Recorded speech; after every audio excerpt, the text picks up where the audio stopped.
intermittent fasting.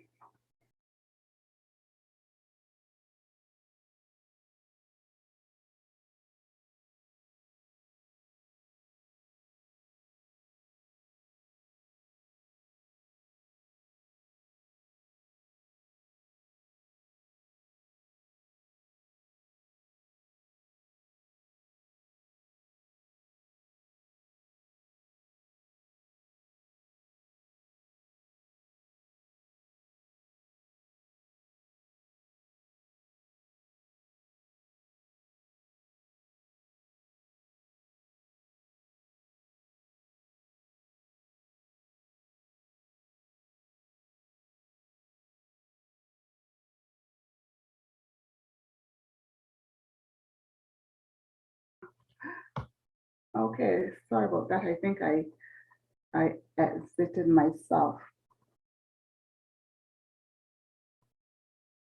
Is everyone hearing me? Yes, yes, welcome. All right. I just want to.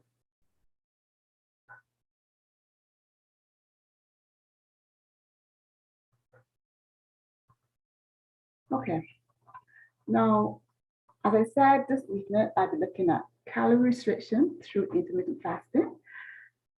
Now, a few things have captured the imagination of the scientific community and the general population at large as the notion of extending life. You know, we all seem to want to live longer. We want to have healthier lives, and we want to be youthful while we're at it. And today they seem to be within our grasp. The search for the fabled fountain of youth symbolizes the desire to remain young, and it has been sought after through our history. It has been thought to be truly unattainable. What we didn't know was that the mystical waters of youth have resided within our bodies all along.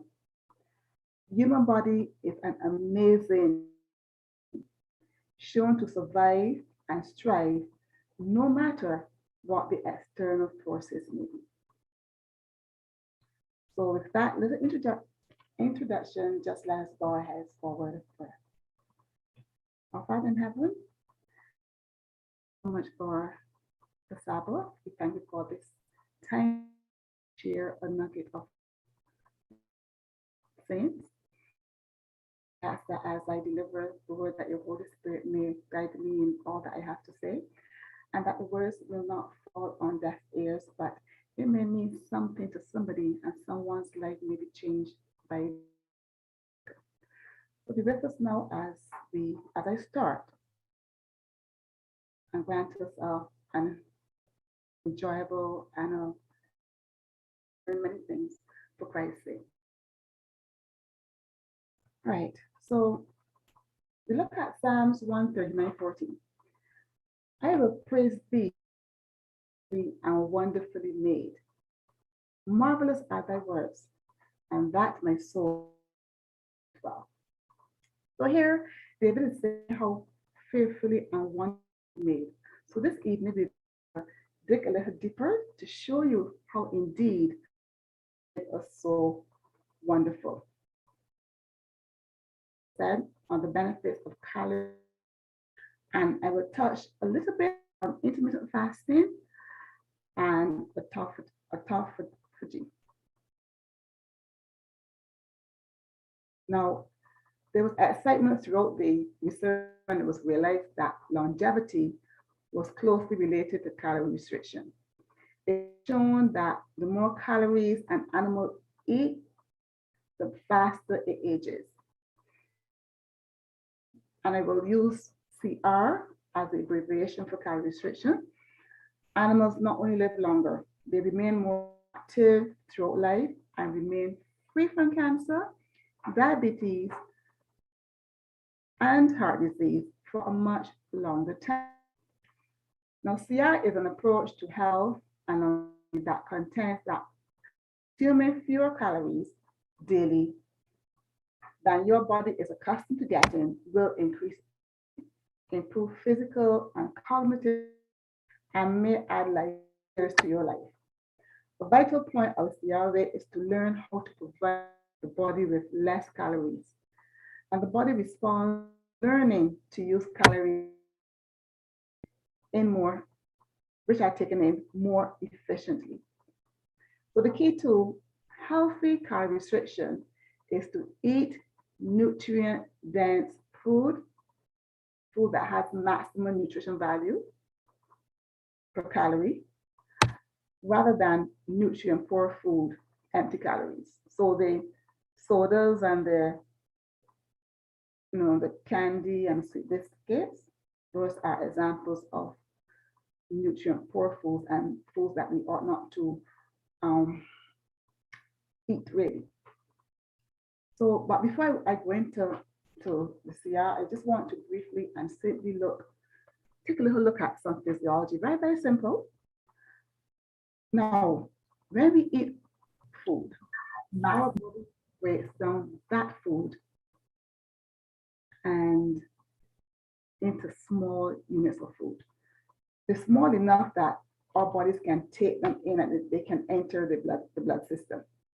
So starches and sugars, for example, are broken down to glucose, which is the smallest unit of sugar, basically. So glucose enters the blood and insulin is produced because of the high level of glucose. Insulin then allows the cells to uptake that glucose. So when there's excess glucose, because of what you eat and because it's even eaten, the excess glucose is stored in the liver and the muscles as glycogen. And then, of course, you have further excess glucose being stored as fat and so on. But I'm just sticking to the liver and the glucose that is not stored is used then to produce energy by the cells. Now, this occurs in every cell in your body. So when your body is low on glucose, the liver will convert. Now, remember, the body will have stored glucose in the liver as glycogen. So when your body is low, then the liver then converts the glycogen back into glucose for the body to use. You see how beautiful we are made? So we hear a lot about insulin resistance and diabetes. And just a little bit on that as well. So insulin resistance occurs when the insulin is not efficiently uploading glucose from the blood to the cells. So this results in excess glucose in the blood. And then you're deemed to be pre-diabetic. Now the pancreas, which is the organ that produces insulin, has to produce more insulin to help. So the pancreas sees that there's a problem and it's going to produce more insulin to help solve the problem. A time comes, however, when the pancreas, with all this hard work, stop producing insulin. And now you are deemed now to be diabetes type 2. So with that little intro, because you'll see that CR, calorie restriction and intermittent fasting will help to overcome diabetes, will help you not to be pre-diabetic, and will certainly help in reducing glucose in your blood. Now, calorie restriction is not only for persons who want to lose weight, but those who want to maintain as well a healthy body. So everybody can partake in calorie restriction. Of course, depending on your need, you may have to restrict even more than another person who might just want to maintain a healthy body. Now, I'm just going to list some benefits of calorie restriction. The first I'm going to list is that, and it would have been based on what I said before, is that calorie restriction lowers circulating glucose and insulin levels. We just learned about how the body deals with glucose. During calorie restriction, the glucose and insulin circulating in the blood is reduced. High circulating insulin and glucose is associated with accelerated aging and disease. Glucose levels that spiral out of control produce effects such as increased incidence of cardiovascular disease, disease with the eyes, macular degeneration, nerve damage, and kidney disease. So we see how important it is for us to maintain an optimal level of insulin and glucose in our bodies. And we can do that by restricting the calories that we eat. Calorie restriction increase stamina. Now, persons feel that if you have to restrict these, that you're going to feel very sluggish, you can't do stuff, but contrary, it increases stamina. So when you limit your intake of calories intelligently, you challenge your body with what they call a beneficial stress. With fewer calories available for energy production, your body stops storing fat and uses stored fat for energy.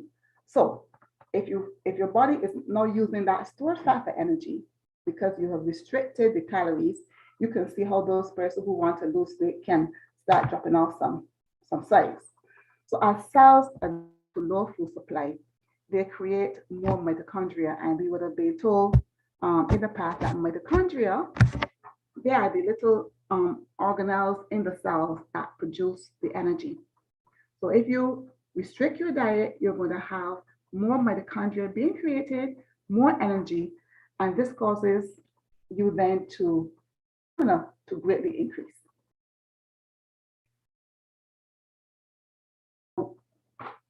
Third one I'm looking at this evening is longevity. Now, Dr.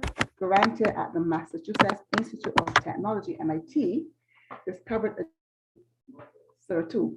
I've heard about SIR2. I don't know how many of you remember this SIR2. And this SIR2 is actually an acronym for Silencing Information Regulator. And that is activated by CR, calorie restriction. And it is known to promote longevity. Now, there are 7 genes in this family, which we call SIR twins, and they're labeled from SIR T, but they don't use the 2, they use T instead of a 2, so that there's no confusion having 2 numerals together. So SIR T1 through SIR T7, and these genes are important in longevity. Now, SIR T1 is the most studied in mammals, that's us, and it has been found that it is activated by calorie restriction, which puts your body under beneficial stress. And this stress activates the SIR21 gene, which silences a number of non-aging accelerating triggers. So you see, with the calorie restriction, that gene silences that gene that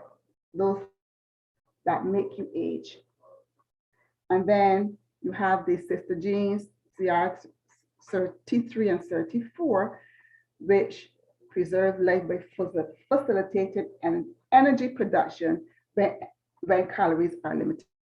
So we see that by CR and the SIR twins family, system is inhibited. Down. Our fourth I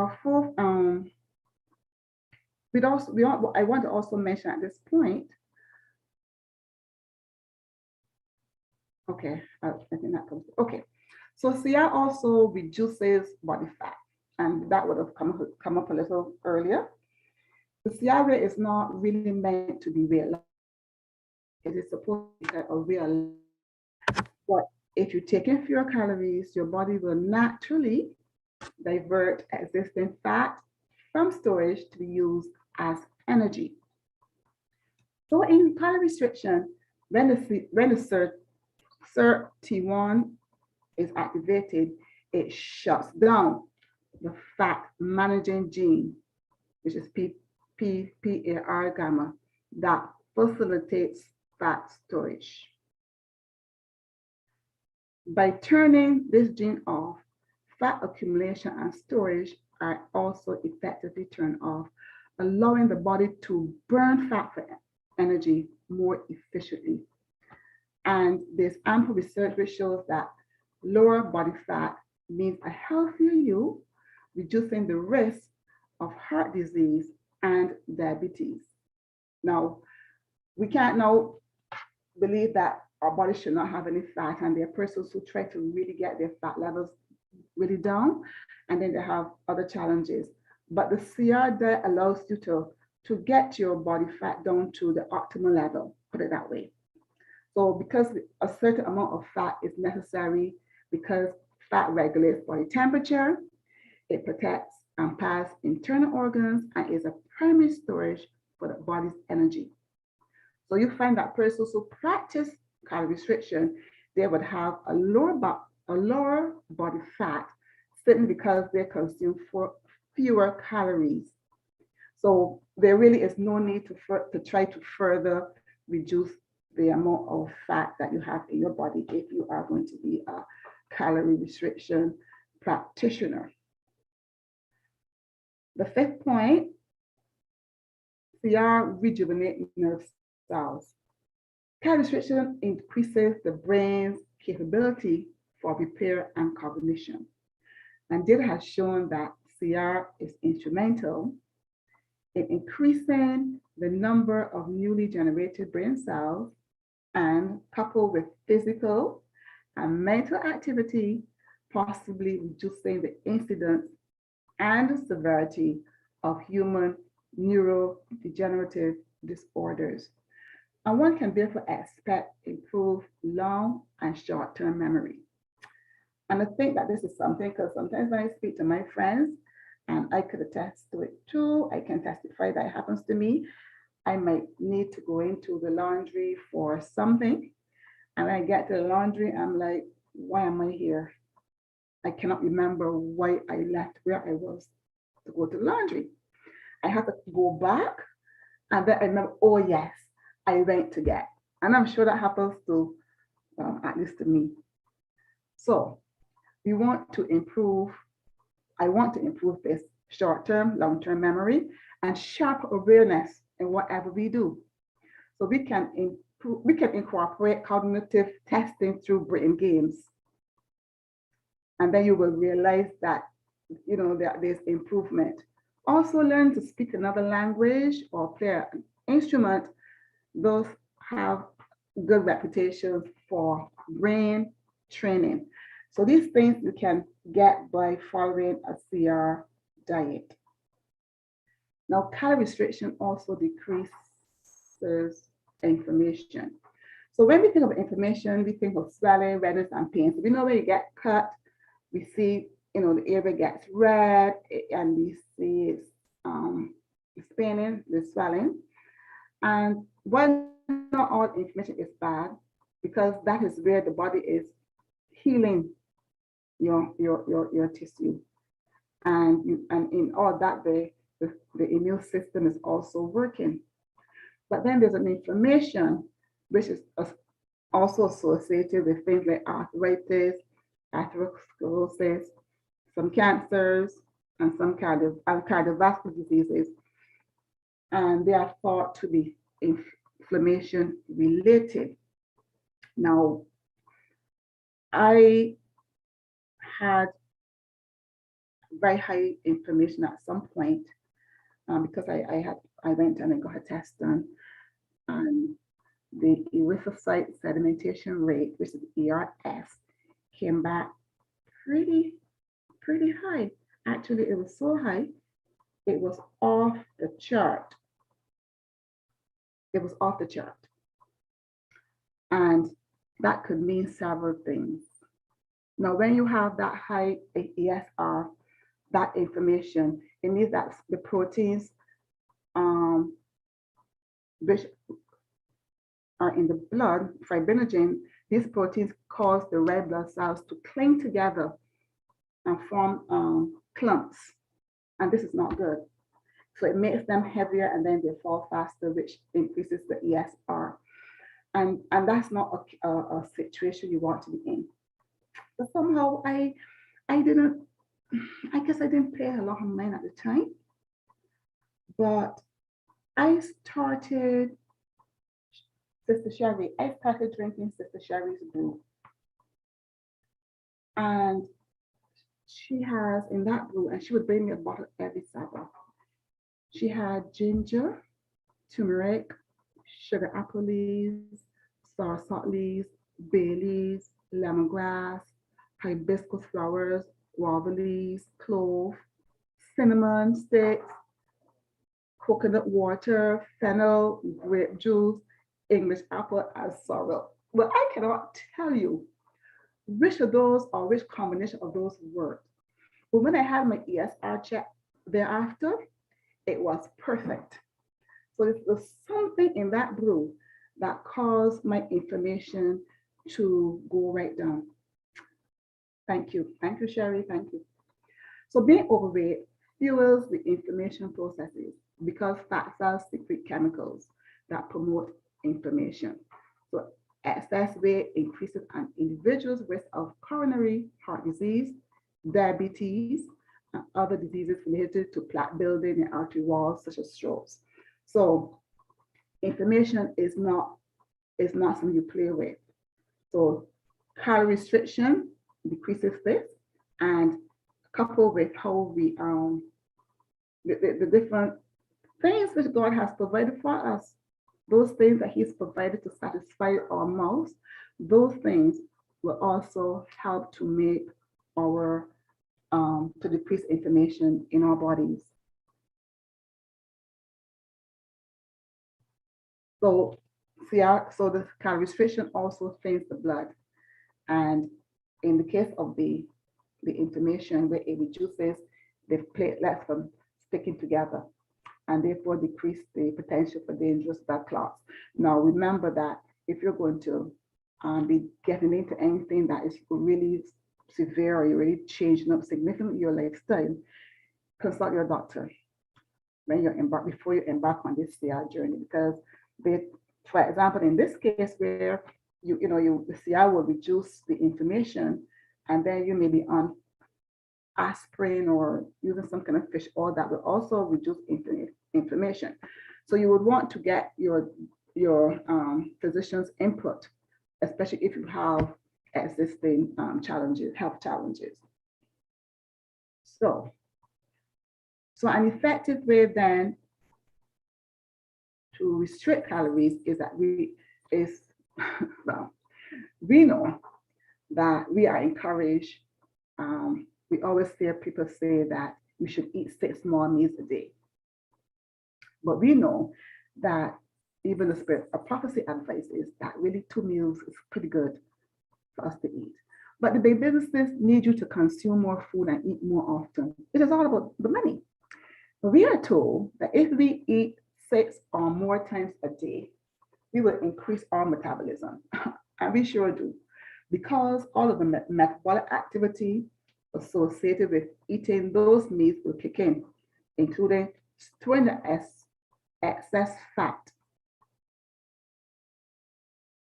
Storing the excess fat, especially as visceral fat. And this is something that we are told constantly, that we don't want to store that fat, that visceral fat, which is around our organs, and we find it a lot around our waistline. So females, if your waist circumference is more than 35 inches, then you need to restrict your calories, because those fat cells seem to be very troublesome, and you don't want to have a waist circumference that's so big. And for you men, more than 40, you need to reduce that as well, because excess visceral fats can increase the risk of heart disease, high blood pressure, diabetes, stroke, and certain cancers. So we don't want to have that very fat at all. So calorie restriction certainly will help us to tone down and to not get a 6-pack, but certainly to get rid of some of that excess fat around our stomachs. Now, so those are I just looked at 5 benefits of CR, but I will go now into the calorie restriction, because you find that they're so closely related. I don't know if you can really, I don't like to separate them actually. Now, Intermittent fasting. Now we know that prevention is better than cure.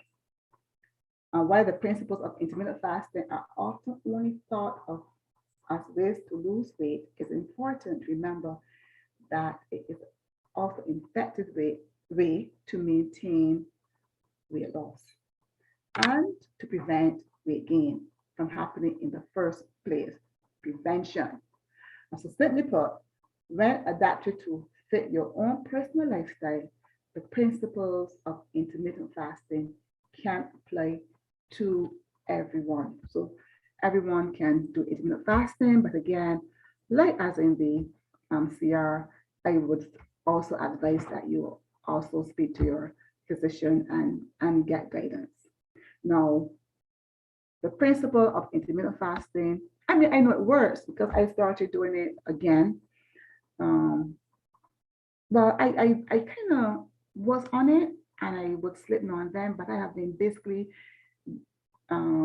operating intermittent fasting. So you find I wouldn't eat my first meal until like 10, 11, and then eat my main meal about 2, 3, and I may eat like nuts or fruit or so in the evening for the most part.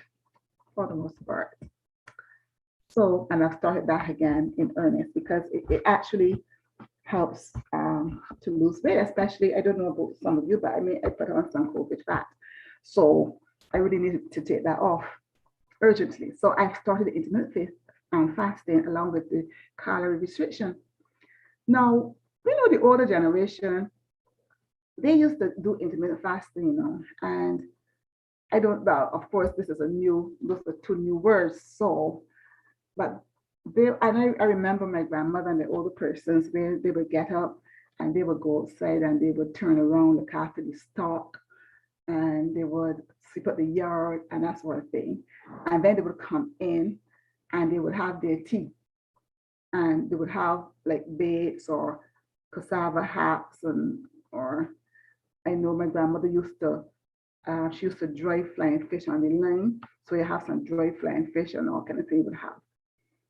And then they go off to work, and around midday, they would have, the ground provisions. That was because there was no processed food. So they have the ground provisions, the special bread fruit, and the protein and so on. In the evening now, they would eat tea. They might have the linseed or the cornmeal pap, I like to think. And then they would not eat again until the next morning, 6 or 7 o'clock. So that is really in a nutshell what intermittent fasting is about. Where you have a window of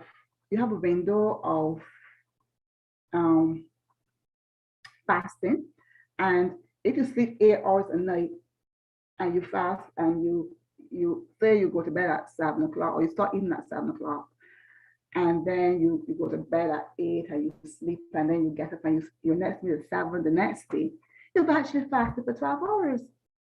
So your window of fasting is 12 hours, and then you have a window of feasting, which is another 12 hours. Of course, the window of feasting is not a time for you to have one meal, that is, eat all the time. The window of feasting is for you to, where you have your breakfast and you have your lunch, there's no snacking in between, and you are still mindful of what you eat. You're still restricting your calories in the feasting period. Now, research shows that intermittent fasting is a way to manage your weight and prevent or even reverse some forms of disease. But how do you do it, and is it safe? As I said before, often diets focus on what to eat, but we want to focus not only on what to eat, which is the CR restriction, the calorie restriction that we want to focus on, but we also want to focus on when we eat, and that's the intermittent fasting. So there are several ways you can do it. Fasting for a certain number of hours each day, or eating just one meal a couple of days a week, can help your body burn fat. and scientific evidence points to some health benefits as well. So you can decide that. I know there's some person that fast on Wednesdays. I think Dr. Douglin fast on Wednesdays. Some person fast on the Sabbath, or you can just eat one meal for the day. So there are different ways you can do the intermittent fasting, the one that fits you best, because you want it not to be, you want it to be a way of life. So you have to do something that is comfortable and sustainable, right? And so you can choose there. So John Hopkins, neuroscientist Mark Matson, PhD, he studied intermittent fasting for over 25 years. And he said that our bodies have evolved to be able to go without food for many hours or even several days or longer. And I would say that, well, our bodies are made that way. So in prehistoric times, before humans learned to farm, there were hunters and gatherers who survived and strived for a long period without eating. They had to. It took a long time and energy to hunt game and gather nuts and berries. But even 50 years ago, it was easier to maintain a healthy weight, and that is Christy Williams from the same John Hopkins. She's a dietitian. She said there were no computers. TV shows turned off at 11 o'clock. People stopped eating because they went to bed. Portions were much smaller. More people worked and played outside. And in general, we got more exercise. And we know that, and we lament the fact that our children are very, very, well, they sit in front of the laptops and their tablets and so on, and do not get outside like how we used to go now. I mean, we hardly ever spend any time on the inside. So the internet, and we stay for longer hours to watch our favorite shows, we play games, we chat online, that's a big one. WhatsApp messages and the emails and so on. And then we're sitting and snacking all day and most also at night. So we want to change that. We want to now look at intermittent fasting, and we want to restrict our calories, and we want to eat those nutrient dense foods, and the empty calorie ones, the junk food, we don't want to have them in our pantry anymore. So extra calories, and we know this, and less activity can mean a higher risk of obesity, type 2 diabetes, heart disease, and other illnesses. And scientific studies are showing that intermittent fasting may help reverse these trends. Now, there's several ways to intermittent fasting. I mentioned a couple before, but they're all based on choosing regular time periods to eat a fast. So, for instance, you might try eating only during an 8-hour period each day and fast for the other, the 60. Or you might choose to eat only one meal a day, 2 days a week. Now, I like this 16-hour where I fast for 16 hours and then I have that 8-hour window of feasting. I find that's easy for me to do. Now, you don't want to be a slave to time. So that, for example, if you do that during the week, and then Saturday night you might have, Saturday evening you might have, but we don't have a lot of that now with COVID, but you might have a little and you don't want to, you have flexibility there where you can still keep your 12, say you're doing 12-12, you can still keep the 12-12, but you can shift the time a bit so that you can take in your function, and then you can go back and do the other 12 of fasting. So we don't want to be a slave to time, and we can't, maybe meet as a family, we can't partake because we are stuck in this intermittent fasting situation. Now,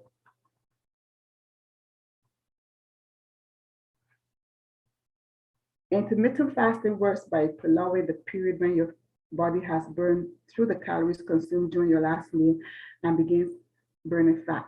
So the science behind intermittent fasting is that when you are fasting, when you're fasting, that, okay, during the feasting period, let me start there. Your body is using the food that you're consuming at the time in order to maintain itself, for you to walk, run, study, do everything, because everything in your body needs energy. So when you're feasting, your body will use that food that you're feasting, the calories from that food, to maintain itself. So that when you're fasting now, the body now will use stored food in order to get its energy. And then that's when you, if you want to lose weight, that's when now you'll start to lose weight. So of course, that is important then that you limit your calorie intake during the feasting period so that you don't have a excess food for the stomach to have, for the body to have to deal with during the fasting period. And then so therefore then we want to limit, we don't want to eat too late into the evening either, because you don't want to go sleep with all that food in your stomach, because the body will use that and then probably wouldn't be able to, it will have enough, because you still want to use, your body still uses calories when you're sleeping. You're not dead and all your organs are still working, but at a lower rate. So we want to limit our eating during the feastings so that when you fast, the body will start to break down the stored fat. All right, so what to eat when you fast. And we want to stick to healthy eating. We want to eat whole foods, whole. I know there's a young lady that she buys strawberries, but she would make strawberry sauce for the cheesecake. She'd buy apples, she'd make apple filling for the apple pie. And so you can't say she's not using fruits. But we don't want to do that. We want to eat our whole foods whole. Healthy fats, avocados, nuts, grains, we know it. And we want to stay away from processed carbohydrates. We want to take in the unprocessed carbohydrates. So the squash and the sweet potato and the yams and the cassava and the edibles and those good old time foods. We want to include them into our diet. Now, but we still eat some processed food at times. I know I'm guilty. But if you must eat processed food, you limit it, of course. But if you must, then you read your labels. Me, I read my labels.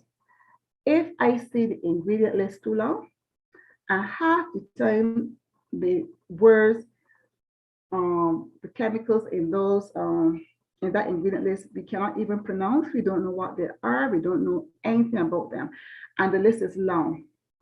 And it might say a natural something. It might say something like that that really they shouldn't say, but the list is very long. I tend to limit my processed foods to an ingredient list. I do not more than 7 items or even less than that. At least it's processed, but you still have things in it that will not so much cause you so much health issues down the line. So when you're fasting, make sure that you remain hydrated. So, and you can use the waters, and you use green tea. I know sometimes we feel that once we keep our bodies hydrated, it is fine, but we see hydration as a liquid. So we don't mind drinking a sweet drink, a Sprite, box of juice, because we believe that that's keeping our bodies hydrated, but we don't want to do that. I just remember my Soraya, she would say to me, "Grandmommy, can I have some water, please?" And I would say, "Sure, Soraya, and put some Morbi in it." No. We want to use the water pure and undefiled. So your water, you can use your green teas or your other teas that you may love, and ride out the hunger wave. Because initially, but I would advise though that you don't start too big. Maybe if you started like you fasted for 8 hours and then you feasted for the next, and then you increase to 12 hours and 12 hours, and then you increase the fasting to 16 hours and 8 hours and so on. You build up so that you don't have those hunger pangs. But if you do, you just write it out. And I find you can do that when you stay busy. On Sundays is the day that I tend to do my fasting, and I spend entire Sunday in the garden. I just drink water, and I do not feel hungry because I'm so busy just putting things and just, doing gardening, and I love gardening. So I truly, truly enjoy myself. I do not feel hungry. So stay busy, right? Now, again, there are persons who I would not advise to get into intermittent fasting because, again, you, as I will say, you consult a medical practitioner. So it's advised that pregnant mothers shouldn't fast, diabetics, heart disease, kidney problems, eating disorders, those who are frail, low body mass index, children. But although you don't advocate fasting for children, you still want to restrict their sugars and their snacking. So you still want to encourage children to eat at a time and rather than eat. And we have this thing about snacks. I don't know how it came up, but I remember growing up, we never had snacks. You had a meal and you didn't. Matter of fact, if you want something to eat back then, you had to go and climb a tamarind tree, break somebody cane, some green mangoes. We found things to eat, and I guess we were snacking, but there were things that were not that were healthy, so it wasn't so bad. So, right. So the benefits of calorie restriction of intermittent fasting is similar to those of calorie restriction, and that's why I don't really separate them a lot. What is even more remarkable is that fasting has been shown to decrease many markers of risk of coronary disease, artery disease, leading researchers to speculate that a lifestyle that includes short periods of fasting may decrease the risk of heart disease. So when you consider all of these benefits, including the possible benefits that fasting can have on inflammation and the possible risk of not getting cancer, diabetes, and other cardiovascular diseases, why don't we do it? And as is said, it is a lifestyle and not strictly just to lose weight. You will lose, but it is a lifestyle. And how you do it and what you eat will make the difference. Because, for example, if I want to lose weight, when I restrict my calories during the feasting time, I will not have as much breadfruit or sweet potato or yam. I'll have a lot of vegetables, green vegetables, salad material, and less of that. Whereas if you're just maintaining or just maintaining, you could have a bit more of those things. So you can change up and eat accordingly depending on your particular need. Now, this word that always bites me and tie up my tongue, autophagy, cell eating. Now, I thought I would mention this because I know persons are wondering, what if I go and I do intermittent fast, I restrict my calories, I'm going to lose my muscle. My body's going to break down my protein. And that is something that we've always been hearing. So I thought that I would mention this autophagy so that persons are comforted that if they do intermittent fasting, then the body does not break down your protein.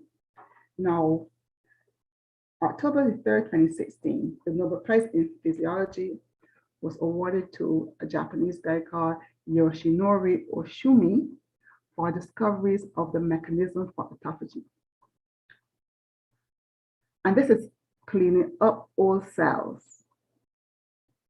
and cleaning up of old cells in the body like a scavenger. It's just as important as building new ones.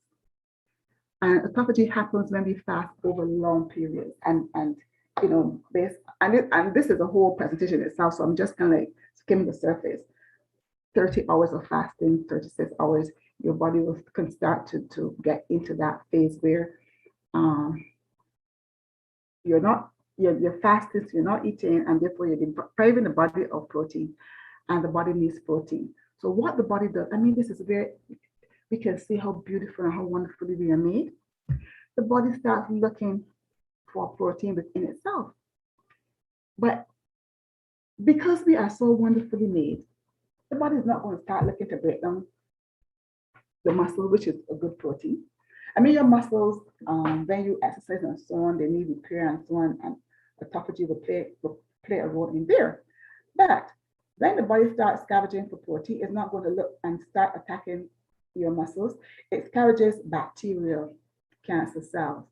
And you know, when persons lose weight quickly, or when they lose weight, I mean, you have size, and then you lose weight, the skin will start to sag. And you know what? The body cleans up all that sag and your skin starts to tighten. Well, I just think this is so wonderful. And the viruses and neural debris that would contribute to Alzheimer's, all of those things, the body starts to scavenge and break down. Because remember, protein is just a chain of amino acids. So once it's protein, it will have amino acids, and the body can use those amino acids in order to make new protein that it needs. I think that is so wonderful. So simply put, autophagy is the process by which damaged or malfunctioning parts of your cells are removed and replaced. Essentially, it's cell maintenance. Because if exercise, for example, damages cells, and autophagy is a vital part of both recovery and improvement. Still, when fasting is combined with proper diet, healthy amounts of autophagy can be achieved so that your muscles are able to thoroughly recover, repair themselves for your workout, and build new muscle tissue. I think that is really wonderful. So the autophagy, there are some benefits. I'll just list them. Anti-aging, of course, detox, because remember, it scavenges, and it's associated with CR diets because it happens during the fasting time and the reduced calorie time. It improves the immune system, it decreases skin sagging, improves tissue quality, increases growth hormone. Growth hormone will help now to rebuild the muscle, and it reverses early stages of Alzheimer's. And that I find is really amazing. So we want to, in everything that I've just said, we want to remember that we have to follow the principle of New Start. And for those who may be on for the first time and may not know that, Adventists believe in these 8 doctors, and we live our lives based on the principles of New Start. N is for nutrition, E, exercise, W, water, S, sunshine, T, temperance, air, R, rest, and T, most importantly, trust in God. And so today, I want to conclude my presentation with these 2 verses. The first one is 3 John 2-5. Not 2-5, 3 John 2. Beloved, I wish above all things that thou mayest prosper and be in health, even as thy soul prospereth. And this is what God wants for us. So we have to cooperate with him. This week, I was truly touched. It started from Sunday, where Dr. Douglin was speaking about cooperating with God. And then in another discussion I had, the person was saying about cooperation with God. And the third one I had, same thing, cooperating with God. So I thought it was my message, and perhaps I'm not cooperating with God enough. So he wants to help us, but we have to cooperate with him. He has given us those good things to renew our youth like the eagle. He has said it. And here's evening, I'm showing you how through cooperation it can happen through eating properly and through following the science and the medicine, we can renew our youth as the eagle. We need to cooperate with God. And the second test is, I didn't, Psalms 103. Who satisfies thy mouth with good things, so that thy youth is renewed like the eagles. I thank you for listening, and I will come back on and we can have a discussion if time so permits. I'm not even sure what time it is, but if we can have a discussion and we can probably time does not permit because it's 4:32. Okay, thank you so much for listening.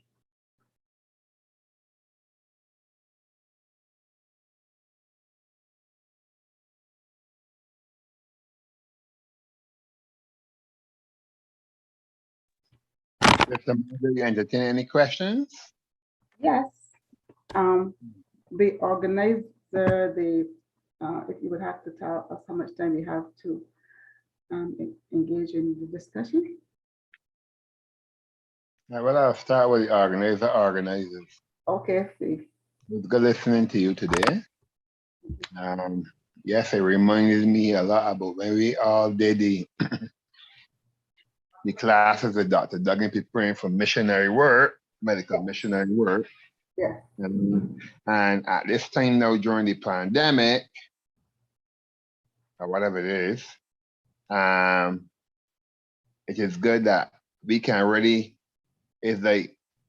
reactivate ourselves for those of us who have been following that line of teaching of being medical missionaries. This is the time to become active. You know that how years ago, I shouldn't say years ago, it happened all now. When people want to invade the country, they were saying poison to the place, and they will set it like oh, I'll cut this to operate, set it there, sleeper cells, where they were like dormant for many years, and when the time was right, they activated themselves and came out. And people were wondering, I didn't know that I had all these people in this particular country or in this given place who became active. They always laid low, but I see this situation that we are in now as a time for medical missionaries to wake up out of the sleep and activate themselves and be out there ministering to those people who have very little hope in being able to overcome the challenges that they are going through right now. The simple herbal remedies we were taught, or that we learned, or that we know about, to be able to tell people how to get the body fit, your simple remedies that you share there, with the new start ideas and such like. We just regurgitate this, but yet, are we telling people about it? Are we ourselves putting it into practice? This is the thing that we need to. I remember when I heard about a few people who have been sick with the coronavirus, and I called them up and I gave them a little medical missionary advice how to look after themselves. I mean, the government has its protocols to follow, but we as Adventists have much more protocols that need to be followed as well in terms of on the nutrition side and such like, and in terms of exercise and such like. We need to get people into this habit of looking after themselves and choosing the right kinds of foods to eat and such like. So that is my take on it. But on the idea now of calorie restriction, I have been hearing Dr. Douglin while he was still working at the clinic. And Brother Douglin, forgive me for saying this, but they never forgive really. Remember you say you used to see patients who were coming to you overweight, and you would ask them how to get to this weight, and they would tell you, doctor, them don't eat nothing, and you would tell them, whatever the nothing that they're eating, he's off for eating it, because whatever this nothing is, it making you gain weight. And that stuck in my head for years. If you are eating nothing and you gaining weight with nothing, eat half of the nothing or don't eat nothing at all. But and that is very true. A lot of us say that, especially those who think that we follow a calorie restriction diet. We say, but doctor, or you even tell your friends, I ain't eating that much, but I don't know where the weight coming from. You can only gain weight by surplus calories. I have a scale here my son gave me, and it tells me to maintain my present body weight is like 2,640 calories per day. Now, for me to gain weight, I have to eat more than 2,640 calories. If next see I weigh myself and I have moved from 227 to 230, I am eating more than 2,640 calories. Now, I know many of us don't get into calorie counting. I really don't get into it much either. But if I see my weight going up, common sense can tell me I'm eating more than I am accustomed eating. It's a simple fact. As I tell people when I train them in the gym, if you have a dog and the dog is getting bigger, you don't put the dog on herbal teas and detox drinks and all sorts of fancy stuff. You simply feed the dog less food and exercise it more. What's so hard about that? But we want all sorts of fancy Guangdong tea and this type of tea and the next type of tea. People selling all kind of herbal teas. They make them lose weight now. And a lot of Adventists are into this tea selling. It's simply eating less and exercising more. But you know what? We lazy though. Even now that we eating Granberg and chunks and such like, we lazy. We complaining about going outside, the sun too hot. We ain't got time for exercise. We too busy. The pandemic till we stay at home. And we gaining weight too. We got to get away from this habit of allowing the circumstances of life to prevent us from looking after our bodies. I don't let Corona stop me from exercising. I don't let it stop me from eating wisely. I don't just look for shortcuts when it comes to my health anymore because it is important for me to preserve what little health I have. I have been abusing it for many years and it is time to stop. So I had to stop it a few years back. And I am not going back that route. People talk about cheat days. There's no such thing as a cheat day. Oh, I could eat a little junk today, but the rest of the days I eating healthy. Do not cheat on your health. You will not prosper. Don't look for a day where you can eat a bit of junk and get away with it. It does not help. There is no cheat day, especially for the Adventists. Eat wisely every single day, even on the Sabbath. Thank you. Okay, Steve, I thank you. I think Brother Saul is waiting now, so we won't be able to entertain anymore at this time. So thank you all for listening and do enjoy the rest of your Sabbath.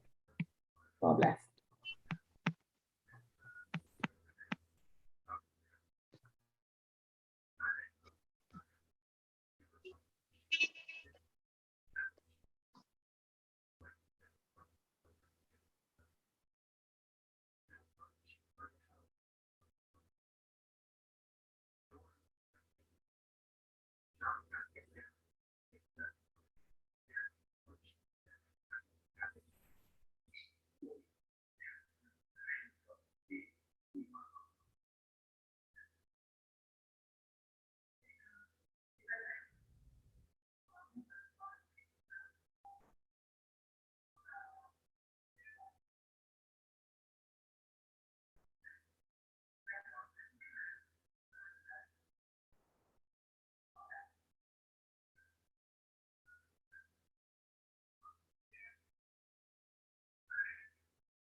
Yes.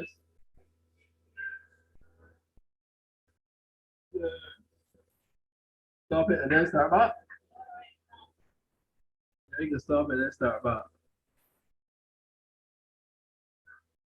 No. I can record on this computer. You can put it up separately. Go right ahead. Start and then start back.